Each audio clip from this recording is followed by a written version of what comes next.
Thank you, Dr. O, for allowing and for bringing the Indigenous and Aboriginal peoples on with the World Energy Forum. If we can please just give Dr. O, our Honorable Dr. O here, a round of applause.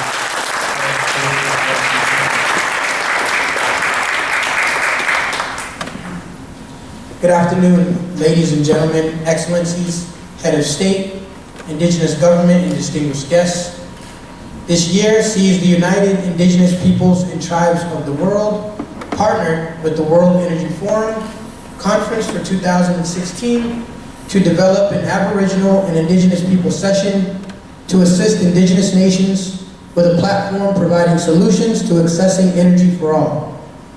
The WEF has brought some of the leading thinkers of the Indigenous world proposing better solutions in support of their own governments and participation at the World Energy Forum 2016 conference, and supports the implementation of the United Nations Declaration on the Rights of Indigenous Peoples alongside of Sustainable Development Goal number 7 to ensure access to affordable, reliable, and sustainable and modern energy for all.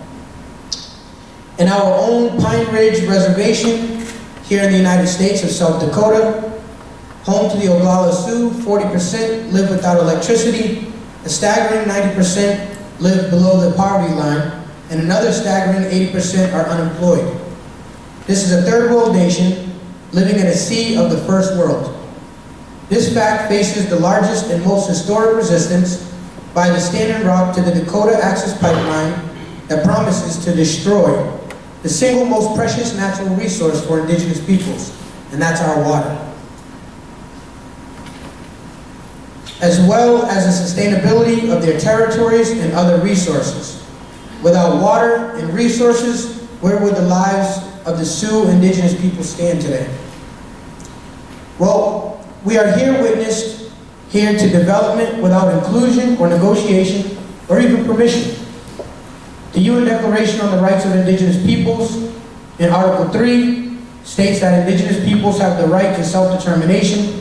By virtue of that right, they freely determine their political status and freely pursue economic, social, and cultural development.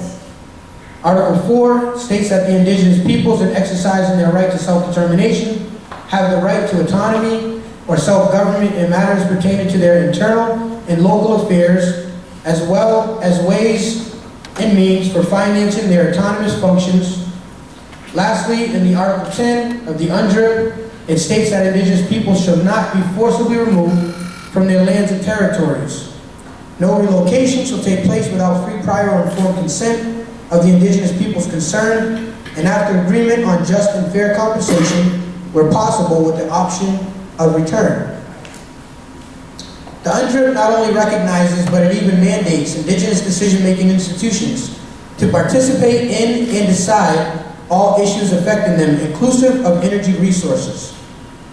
Indigenous territories and lands shall not be violated or exploited. All Indigenous peoples shall be part and parcel of all the common development in this world. Presently, the Indigenous are now able to effectively participate as sovereign and self-governing nations in the UN meetings impacting their future, and therefore the desire to go beyond consultative status through acquiring decision-making status as independent entities supported by the UN Declaration on the Rights of Indigenous Peoples. This especially is important when it comes to Indigenous peoples and Aboriginals securing global access to energy. The Indigenous support the Secretary General's proposal to establish open-ended consultation with all parties for their participation in UN deliberations. In sync with our aim for tribal energy sovereignty, protection of tribal territory, lands and resources, and for tribal economic development, we the Indigenous nations, inspired by global awareness regarding provision of respectable and universal human rights, economic, political, and cultural progress, and strengthened by the UNDRIP after consultations and legal advice aimed at collectively promoting our lives and cultures, offering our contributions to world society, international peace and development. We have worked to bring to the world, at the occasion of this World Energy Forum Conference and Indigenous People Session, a positive collective of this World Energy Conference and Indigenous People session. Thank you, Crystal. We're going to call up first Nisu Wushuwunog, the Director General of the Federation of Aboriginal Nations of America.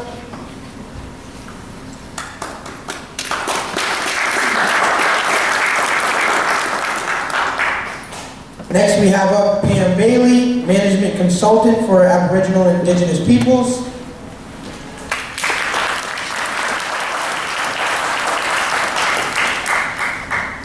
Dr. Leon Ying.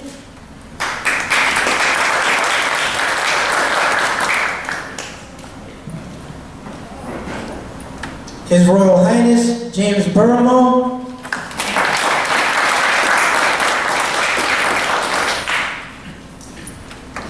Wale Ajibad, and I think Wale will be joining us in just a few. So we're going to go straight to Gregory Thuan, our legal counsel and consulting partner, president of ELU's Commission on Human Rights from Europe. Thank you. He traveled very far to be with us today.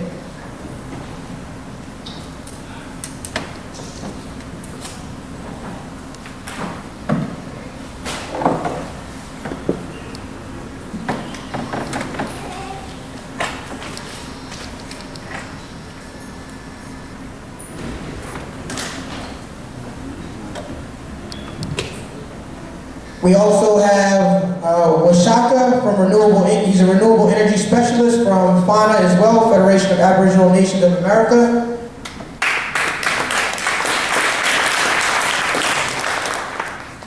And Joel Wool with Energy and Environment Advocate from Clean Water Action of Boston. And Dr.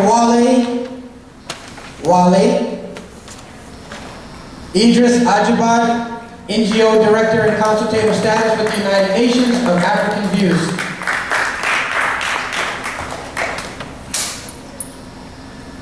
And before we get started, we'd like to also recognize our two First Ladies who spoke. Cindy, if you can raise your hand. Cindy came here from the Six Nations from Canada.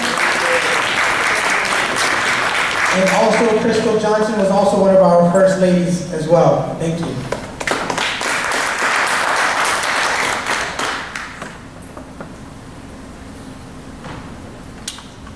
As I had mentioned earlier, we have pulled together a distinguished group of panelists who represent diverse perspectives that are all pertinent to this discussion.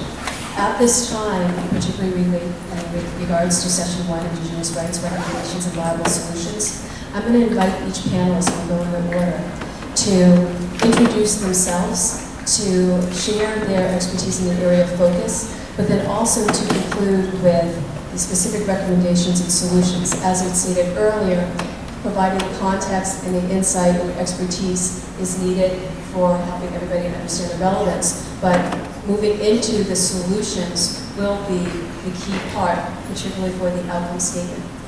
Each panelist here, you're welcome to have 10 minutes of discussion, and I will help guide that time frame, in particular regarding the solutions, which again is the intent of the discussion. So please, move forward. Askuikwas na to ma kanita pa skapaskwams no tuis ni subushuwana no wuji na haigatse ni pamham stage to mashipa na haigatse ni sunaden stage to nehatik na haigatse ka ni Director General to Federation to Aboriginal Nations to America kawana na hawish akoni hello family and friends and ni subushuwana. I am from the Narragansett people. I am the Pumpyam Sachem of the Mashipad Narragansett tribe, the Sunadin Sachem of the Narragansett Nation, and for our discussion today, I am the Director General of the Federation of Aboriginal Nations of America. From our people, we say, I come in peace, bearing no weapons, and peace be unto you. I would be remiss if I did not first of all acknowledge Paul Werby Niampag, who is the 10th generation grandson of the Massasoit of the Pokanoket Nation, who you know as the Indians who welcomed the Pilgrims to these lands and had Thanksgiving with them. And he is also Superior Chief of Fauna, and he is standing right here. Chief, please be acknowledged.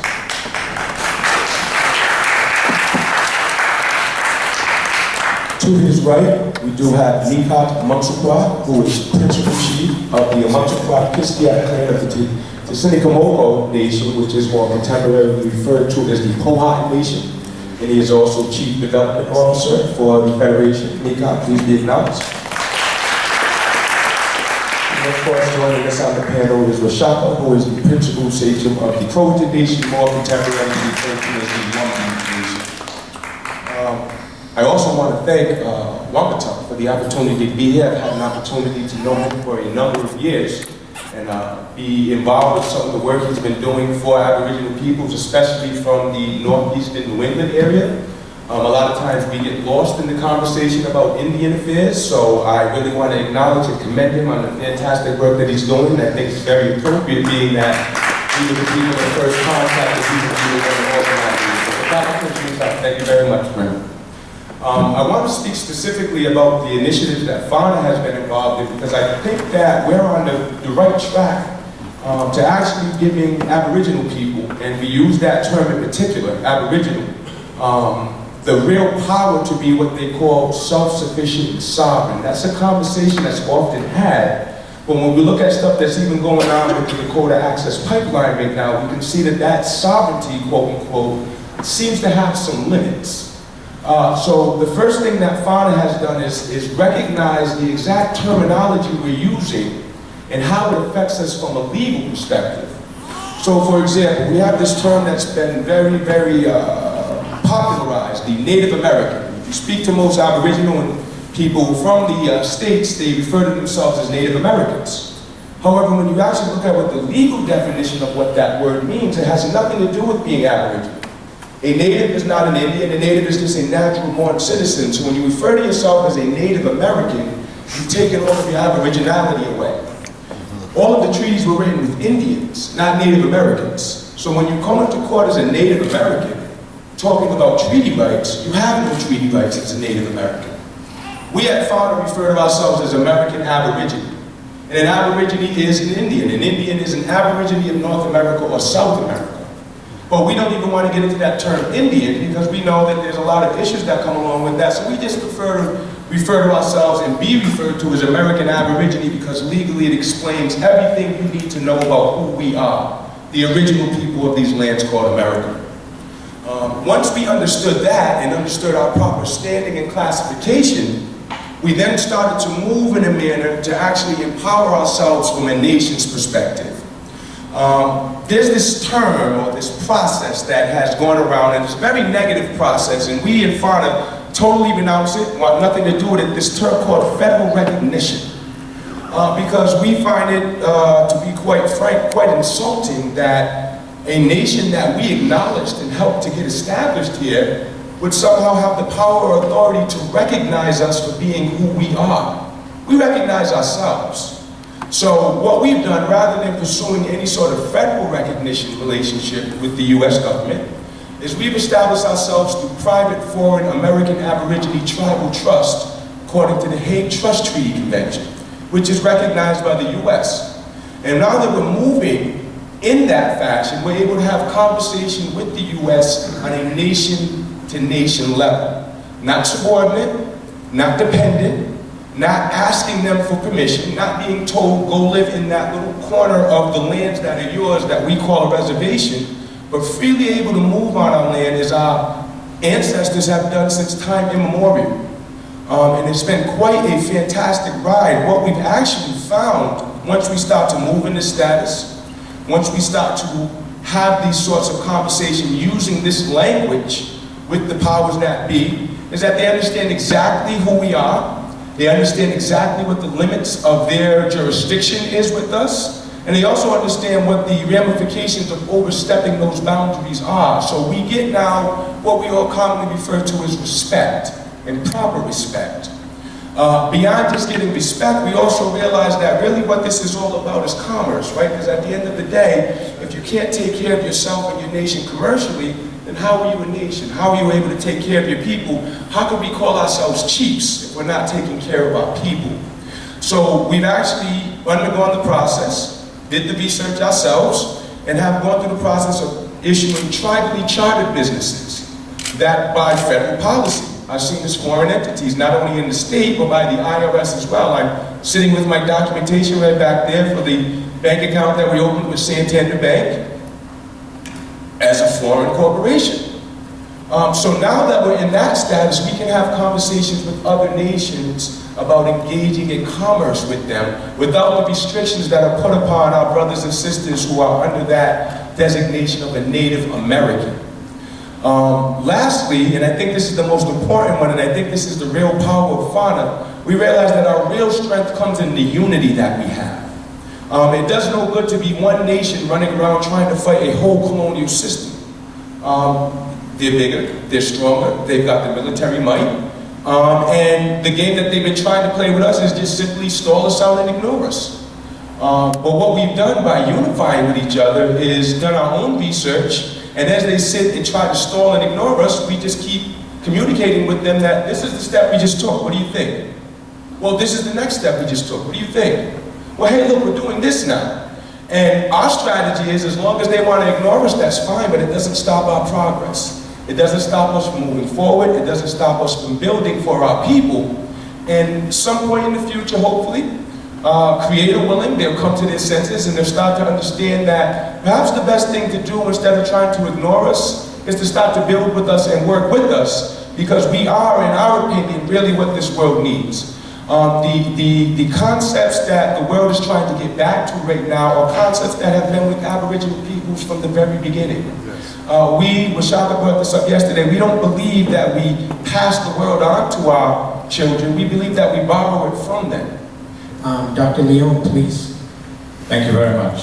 First of all, I want to thank the World Energy Forum, specifically Ambassador Wamtek, for inviting me onto this very, very important forum here. As I briefly covered, I'm a nuclear physicist. I've been involved on the big corporate project, the most controversial projects in terms of nuclear power and hydraulic fracturing, which everyone knows fracking.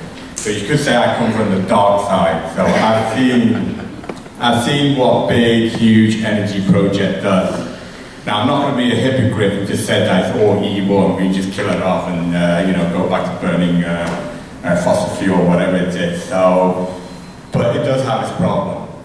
So coming from the dark side, hopefully I can come to the light side and take some of the good points on each.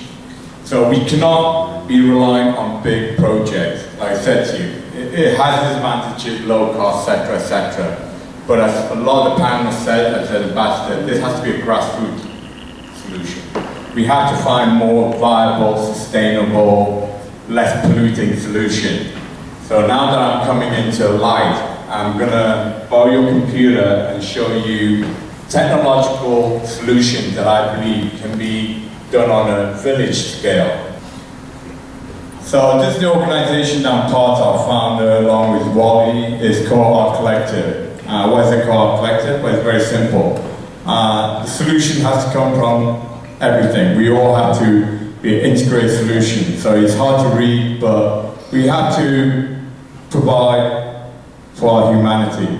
I mean, I know that sounds like a pageant queen tip, but it is for us, I'll say. The humanity includes, like I said, whatever color, whatever race, terminology, the whole human race has to work together, okay? Irrespective of the terminology. We also have to have peace. There's no point bringing a solution if we're still killing each other and stealing each other's land, stealing each other's resources. We got to have peace, okay? And then we got to agree past nature. There's no point having peace, saving humanity, if we ruin the whole ecosystem, okay? So it's not a matter of saving one, two, it's a matter of saving everything. So we have to have a full solution which encompasses all three. Now, the company or the organization I work with, Our Collective, there's two wings to it. The CLISTAR, which is a charity foundation, 501c3. So that obviously does the charitable causes, etc. But as you mentioned, you've got to make a commercial success out of it. There's so much you can go around begging for funds and resources. If you can't support yourself, you can't ask other people to help you and then say, oh, by the way, we don't want your solution, we just want your money. That ain't gonna get you very far, okay? If you want to implement your own solution, you have to make your own money. It's that simple, okay? We live in that society. Now, as I said, I come from the dark side. I'm a nuclear physicist. I work on a nuclear power station. Everyone's obviously seen what happened in Fukushima and Chernobyl when things go wrong. It's extremely disastrous. I also worked on hydraulic fracturing, which again, everyone here probably know how controversial it is. So I do know what the problems are, and there is problems. Yes, like I said, I'm not going to be a hypocrite. It does bring advantages, whether it's commercial advantages, jobs, low gas prices. I'm not going to be a hypocrite. I'm not going to say I'm benefiting here, but are there other solutions? Of course there's other solutions, okay? So I worked on the big scale. Now we need to work on the grassroots scale projects. Now I'm a technologist, I'm a nuclear physicist, I'm an engineer, so I believe technology can provide solutions as well. It's a double-edged sword. It can create problems, but it can also generate good. So here's an example. I'm going to go up there because my mic pointer isn't working. So industry do generate waste, okay? And actually, the biggest problem of all is pollution. Pollution ruins nature. Pollution is the number one cause of everything. But invariably, when you have energy, one of the byproducts is waste. Okay? Now, waste don't just come from industry, it comes from the village we live in. We create waste. We create bio-waste. We create bio-waste from ourselves, we create bio-waste from our farm, we create bio-waste from the animal product. So there's waste from everything. And again, traditionally, the waste was just, well, let's just dump it out into a hole in the ground. But as one of the panelists said, that solution is not viable, okay? Because you're just creating a mess in someone else's property, someone else's land, and rarely you run out of land.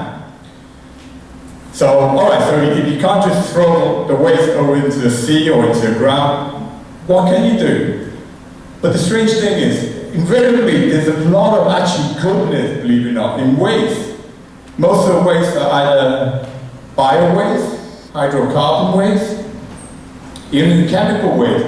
There's a lot of minerals. If you can recycle that, if you can take out the goodness from those wastes, then we can reuse that, recycle it. So I'm working with a company called Magnagas. They have a mobile system. I'm not going to go into technology side of it. You can ask me later if you're interested. But one of the problems with treating waste is you typically have to build a giant plant right next to waste. You cannot take waste, because waste is millions and millions of gallons, huge. You can't just take a waste and take it somewhere for treatment. It's very, very extremely expensive proposition. So one of the solutions we have is we take a machine to a waste. So instead of taking the waste to the machine, bring the machine to a waste. So this invention from a fellow colleague of mine based in Florida, they built it on a standard 40-foot trailer. Now why is this? Well, standard 40-foot trailer, you can actually ship it in a standard 40-foot cargo container and ship it anywhere in the world. So this is actually installed in Europe, in Australia.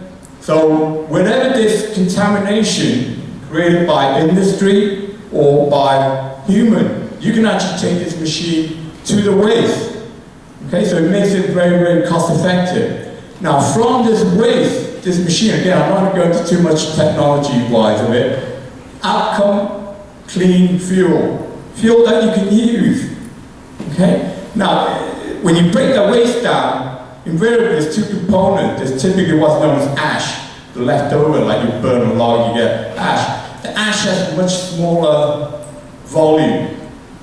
The ash is invariably inert, so it does not contaminate the ground. So from this waste, you generate inert, small volume ash, which in some cases you can either use as a fertilizer to fertilize your field, Or you can then dump in a landfill site, but because it's much smaller volume and it's inert, it's safe to just dump it straight into the ground. But one great byproduct of a lot of these wastes is you do get fuel, because a lot of it have hydrocarbon. So you can generate from this device clean gas. So that's why I call this the energy waste cycle. From this waste, you can bring a machine to the waste, produce compact inert ash, which then you can dispose of, but more importantly, you can then generate a clean fuel. Now, the advantage of this mobile system, as one mentioned, 80% of certain trucks don't have electricity. They don't have energy. Because I've been in Hopi Nation, Arizona. They're 50 miles away from the nearest coal power plant, civilization, and it costs them like $20,000 every mile to put a power line in there. So people, the electric company are not going to put in there, they're not going to make any money. So the beauty of this is you can then create your own energy locally, use that energy locally within the village. You can use it for cooking gas, you can use it to power your own generator, to generate your own electricity. So this is the scale. So now we're scaling down the energy production into village size. So each village now can have its own trailer, its own power generator, and generate all that clean energy from what? From waste. Now the waste becomes valuable. Now people are not looking at the waste, oh my God, let's get, no. Hey, that's good waste. Okay? So from this cycle, and you say, well, what powers this trailer? What the energy you're creating? So it's fully sustainable. So as long as you're generating waste, which we rarely have, you always have a sustainable source of energy because it's coming directly from the waste. Now, I'm not going to go into too much detail as well, but I'm also working on an even more advanced technology. It's a nuclear technology, but it's not like nuclear fusion, which is extremely dangerous. It's nuclear fusion, which people have talked about.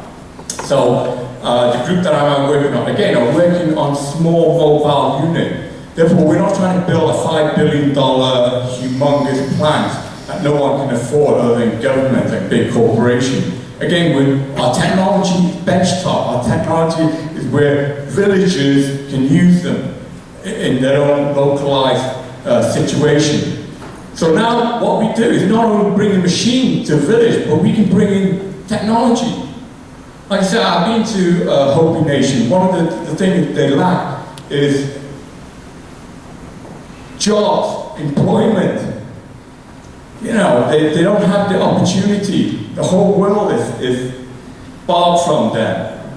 Okay? So we bring not only the machine to clean the waste, we bring in the technology to them.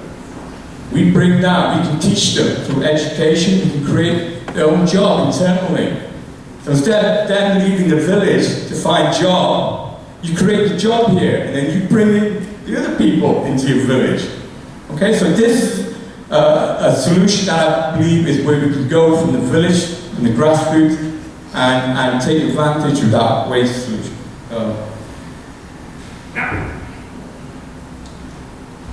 So how did I get involved in it? Well, originally, I said to you, I was on the dark side, and I realized all the problems that was being created. Because I am a humanitarian as well. I came up with solution advisory to state regulators. You know, there's a problem. I'm a physicist, let's find a solution. Okay?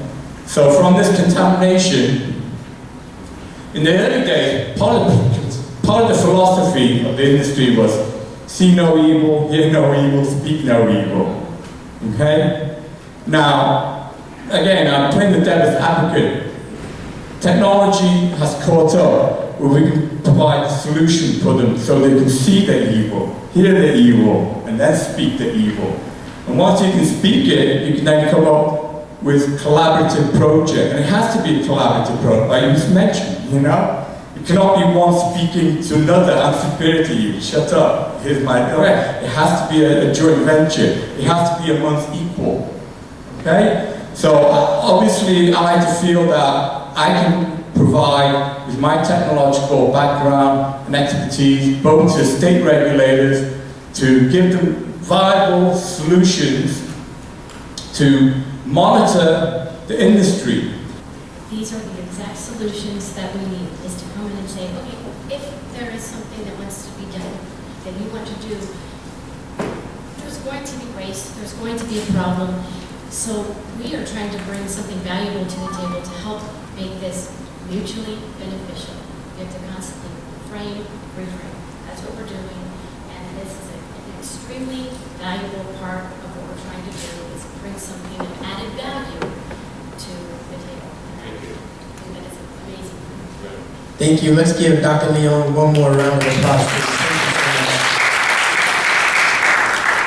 much. And we have up next His Royal Highness from Nigeria. With us, we have King James Boromo, and we thank you, Your Royal Highness, for being here today and sharing with our participants. Thank you so much. You are most welcome, sir. First of all, I want to thank the World Energy Forum for organizing this, and I want to really appreciate Ambassador and Dr. Wale Ajibade for allowing me to be a part of this forum. He has introduced me. My name is Arukola Buremo, traditional ruler from Nigeria. And I have been asked to come over here and speak on sustainable energy as it affects my community and in comparison to what happens here with the indigenous people in America. And you know, it's been a long struggle for everybody, not just here alone. Here, the Aborigines, the Americans, even us in Africa, and in Nigeria in particular. And you know, we just have to fight and fight for self-sustenance. You know, and we have the right to energy. We have the right to, you know, a lot of things, and we have to fight for it and help us. Distinguished participants, my co-resource persons, the international media, and all the protocols observed. Energy need is a universal phenomenon that affects people the whole world. Use of energy differs from country to country, and it depends on culture, climate, and lifestyles of various countries. In temperate countries, for example, during the winter months, most energy is required for homes. In other climates, however, the reverse is the case. More energy is required to cool homes, especially where I come from. Energy is also required to do a lot of jobs like cooking food, powering home appliances, running motor cars, and most of other things. The type of energy needs used depends on what is available. Electricity is, however, the most dominant type of energy relied upon worldwide. This is because it is clean and it does not generate byproducts which are injurious to the environment. Method of generating electricity differs. There are many. Some are the hydroelectric power plants, the thermal gas plants, the wind power stations, solar power stations, nuclear power stations, and the fossil fuel combustion.